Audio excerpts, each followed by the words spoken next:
ಲೆಕ್ಕರಾಮಯ್ಯ ಅಂತ ಕರೆಸಿಕೊಳ್ಳೋ ಸಿದ್ದರಾಮಯ್ಯ 17ನೇ ಬಾರಿಗೆ ಬಜೆಟ್ ಮಂಡಿಸಿದ್ದಾರೆ. ಅಳೆದು ತೂಗಿ ಎಲ್ಲಾ ಕ್ಷೇತ್ರಗಳಿಗೂ ಹಣ ಹಂಚಿಕೆ ಮಾಡಿದ್ದಾರೆ. ಇದರ ಜೊತೆಗೆ ನ್ಯೂಸ್ 18 ವರದಿ ಮಾಡಿದ್ದ 2 ಸುದ್ದಿಗಳ ಮೇಲೂ ಬೆಳಕು ಚೆಲ್ಲಿದ್ದಾರೆ.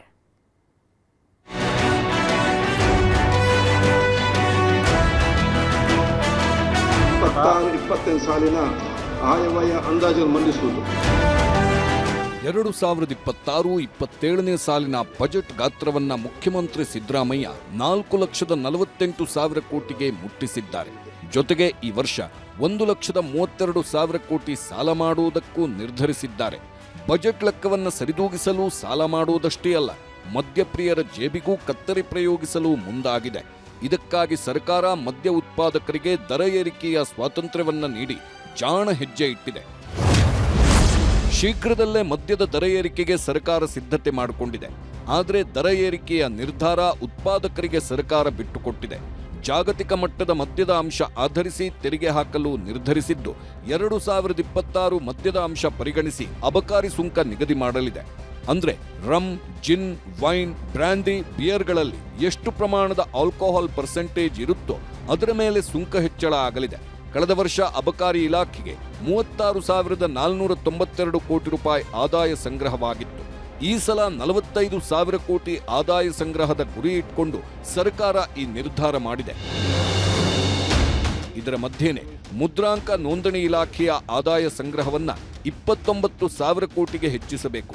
ಸಾರಿಗೆ ಇಲಾಖೆಯಲ್ಲೂ ಆದಾಯ ಸಂಗ್ರಹವನ್ನ ಈ ವರ್ಷ 15,500 ಕೋಟಿಗೆ ಹೆಚ್ಚಿಸಬೇಕು ಅಂತ ಬಜೆಟ್ನಲ್ಲೇ ಸಿಎಂ ಉಲ್ಲೇಖಿಸಿದ್ದಾರೆ. 16 ವರ್ಷದ ಒಳಗಿನ ಮಕ್ಕಳಿಗೆ ಸಾಮಾಜಿಕ ಜಾಲತಾಣ ಬ್ಯಾನ್. 16 ವರ್ಷದೊಳಗಿನ ಮಕ್ಕಳಿಗೆ ಸಾಮಾಜಿಕ ಜಾಲತಾಣದ ಬಳಕೆಯನ್ನು ನಿಷೇಧಿಸಲಾಗುವುದು. ಬಜೆಟ್ನಲ್ಲೇ ಸಿಎಂ ಇಂಥದ್ದೊಂದು ಮಹತ್ವದ ನಿರ್ಧಾರವನ್ನು ಪ್ರಕಟಿಸಿದ್ರು. 16 ವರ್ಷದ ಒಳಗಿನ ಮಕ್ಕಳಿಗೆ ಸಾಮಾಜಿಕ ಜಾಲತಾಣಗಳ ಬಳಕೆಯನ್ನ ನಿಷೇಧಿಸುವ ನಿರ್ಣಯ ಮಂಡಿಸಿದ್ರು. ಸರ್ಕಾರದ ನಿರ್ಧಾರಕ್ಕೆ ಪೋಷಕರು, ಮನೋವೈದ್ಯರು, ವಿದ್ಯಾರ್ಥಿಗಳೂ ಕೂಡ ಮೆಚ್ಚುಗೆ ವ್ಯಕ್ತಪಡಿಸಿದ್ರು. ನಾನು ಆ್ಯಸ್ ಅ ಪೇರೆಂಟ್ ಇದನ್ನು ವೆಲ್ಕಮ್ ಮಾಡ್ತೀನಿ. ಯಾಕೆಂದರೆ ಸ್ಕ್ರೀನ್ ಟೈಮು ಯಾರಿಗಾದರೂ ಒಳ್ಳೆಯದಲ್ಲ. ಅದರಲ್ಲಿ ಮಕ್ಕಳಿಗೆ ನಾನು 100% ಇದನ್ನು ಎನ್ಕರೇಜ್ ಮಾಡಲ್ಲ. ಸೊ ಈ ಡಿಸಿಷನ್ನ ನಾನು ವೆಲ್ಕಮ್ ಮಾಡ್ತೀನಿ. 16 ವರ್ಷದೊಳಗಿನ ಮಕ್ಕಳಿಗೆ ಸಾಮಾಜಿಕ ಜಾಲತಾಣಗಳ ಬಳಕೆಗೆ ನಿರ್ಬಂಧ ಹಾಕಿದೆ ಸರ್ಕಾರ ನಿಜ. ಆದರೆ ಆದೇಶ ಜಾರಿಗೆ ತರಲು ಸಾಕಷ್ಟು ಸವಾಲುಗಳಿವೆ. 1. ಮೊಬೈಲ್ ಬಳಸುವ ಮಕ್ಕಳ ಬಗ್ಗೆ ನಿಗಾ ವಹಿಸಬೇಕು. 2. ಅಂತಾರಾಷ್ಟ್ರೀಯ ಸೈಬರ್ ತಂತ್ರಜ್ಞಾನ ಅಳವಡಿಸಬೇಕು. 3. ಕಂಟೆಂಟ್ ಆ್ಯಪ್ ಕಂಪನಿಗಳಿಗೆ ನೋಟಿಸ್ ನೀಡಬೇಕು. 4. ರಾಜ್ಯದಲ್ಲಿ ದೊಡ್ಡ ಜಾಗೃತಿ ಅಭಿಯಾನ ನಡೆಸಬೇಕು. 5. ಮೊಬೈಲ್ ಚಟ ಬಿಡಿಸಲು ಕೌನ್ಸಿಲಿಂಗ್ ಕೇಂದ್ರ ತೆರೆಯಬೇಕು. ಇದು ಬರೀ ಸರ್ಕಾರದ ಜವಾಬ್ದಾರಿಯಷ್ಟೇ ಅಲ್ಲ, ಪೋಷಕರು ಮಕ್ಕಳನ್ನ ಮೊಬೈಲ್ ಗೀಳು ಬಿಡಿಸಲು ಮುಂದಾಗಬೇಕು. ಆಗಷ್ಟೇ ಸರ್ಕಾರದ ಈ ಆದೇಶಕ್ಕೆ ಮಹತ್ವ ಸಿಗಲಿದೆ.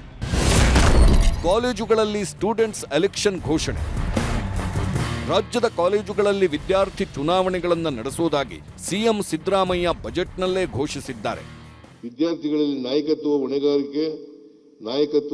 ಹೊಣೆಗಾರಿಕೆ ಮತ್ತು ಪ್ರಜಾಪ್ರಭುತ್ವ ಮೌಲ್ಯಗಳನ್ನು ಬೆಳೆಸಲು ಕಾಲೇಜು ಮತ್ತು ವಿಶ್ವವಿದ್ಯಾಲಯಗಳಲ್ಲಿ ವಿದ್ಯಾರ್ಥಿ ಸಂಘಗಳ ಚುನಾವಣೆ ನಡೆಸಲು ನಮ್ಮ ಸರ್ಕಾರವು ಉದ್ದೇಶಿಸಿದೆ. 1989-90ರಲ್ಲಿ ವೀರೇಂದ್ರ ಪಾಟೀಲರು ಮುಖ್ಯಮಂತ್ರಿಗಳಾಗಿದ್ದಾಗ ವಿದ್ಯಾರ್ಥಿ ಎಲೆಕ್ಷನ್ ರದ್ದುಗೊಳಿಸಿದ್ರು. ಸ್ಟೂಡೆಂಟ್ಸ್ ಚುನಾವಣೆ ವೇಳೆ ನಡೆದ ಘರ್ಷಣೆಗಳು, ವಿದ್ಯಾರ್ಥಿಗಳ ನಡುವೆ ಆಗಿದ್ದ ಗಲಾಟೆಗಳು, ಕ್ಯಾಂಪಸ್ನಲ್ಲಿ ಅಶಾಂತಿ, ರಾಜಕೀಯ ಹಸ್ತಕ್ಷೇಪ, ವಿದ್ಯಾರ್ಥಿಗಳ ಶೈಕ್ಷಣಿಕ ವಾತಾವರಣಕ್ಕೆ ಧಕ್ಕೆಯಾಗುತ್ತೆ ಅಂತ 35 ವರ್ಷಗಳ ಹಿಂದೆಯೇ ಬ್ಯಾನ್ ಮಾಡಿದ್ರು.